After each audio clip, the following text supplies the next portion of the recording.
Pernah nggak sih, kamu ngomong sama orang tua, terus mereka jawabnya gini, kamu tuh ya, jangan kebanyakan main HP, padahal kamu lagi kerja dari HP. Atau kamu ngobrol sama adik kamu yang Gen Z, terus dia bilang, itu cringe banget bro. Hah? Cringe? Maksudnya apaan? Yap, selamat datang di dunia komunikasi antar generasi. Tempat di mana satu kalimat bisa diartiin 4 cara beda, tergantung kamu lahir tahun berapa. Sekarang bayangin ya, di satu ruang kerja, duduk bareng nih, baby boomers, Gen X, millennial, sama Gen Z. Satu kerjaan, satu tujuan. Tapi kenapa rasanya kayak ngobrol sama 4 makhluk dari planet yang beda-beda? Nah, ini nih yang disebut dengan gap komunikasi lintas generasi. Dan percaya atau enggak, ini bukan cuma soal gaya ngomong, tapi juga soal cara pandang, prioritas hidup, bahkan teknologi yang mereka pakai. Kita mulai dari yang paling senior dulu ya. Mereka ini lahir antara tahun 1946 sampai 1964. Generasi yang tumbuh di era surat dan telepon rumah. Komunikasi harus langsung, tatap muka, dan kalau bisa formal. Jadi jangan heran ya kalau mereka nulis email agak serius banget, bukan marah, cuma ya emang gaya mereka gitu. Lanjut ke Gen X. Lahir 1965 sampai 1980. Generasi yang ngerasain hidup sebelum internet, terus adaptasi ke dunia digital. Mereka suka komunikasi yang to the point. Email oke, WhatsApp oke, asal jangan diajak telepon lama-lama. Mereka lebih suka kerja nyata daripada cerita panjang. Terus datanglah millennial. Lahir antara 1981 sampai 1996.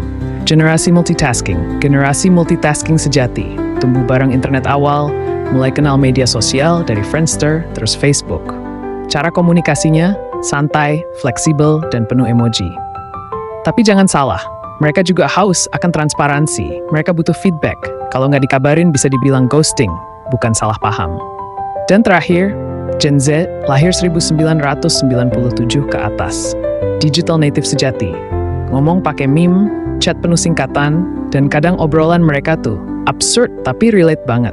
Mereka pengen komunikasi yang cepat, visual, ekspresif. Kamu cuma balas oke? Hati-hati, bisa disangka lagi marah. Serius, nggak bercanda.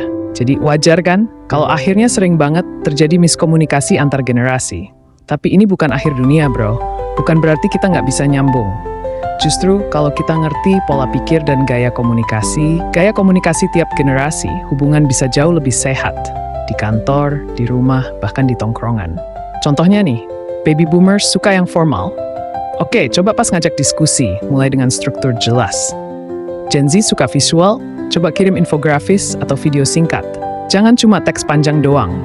Millennial butuh feedback, ya jangan pelit, kasih apresiasi, kasih kritik yang membangun. Dan yang paling penting, jangan gampang ngejudge. Gen Z ngomong ngab, bukan berarti kurang sopan. Baby boomers nggak ngerti Google Meet. Bukan berarti mereka gaptek. Setiap generasi punya kekuatan dan tantangannya sendiri.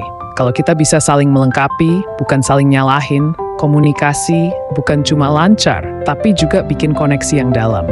Karena ini bukan cuma soal kata-kata, tapi soal pengertian. Nah, kamu sendiri nih, masuk generasi mana?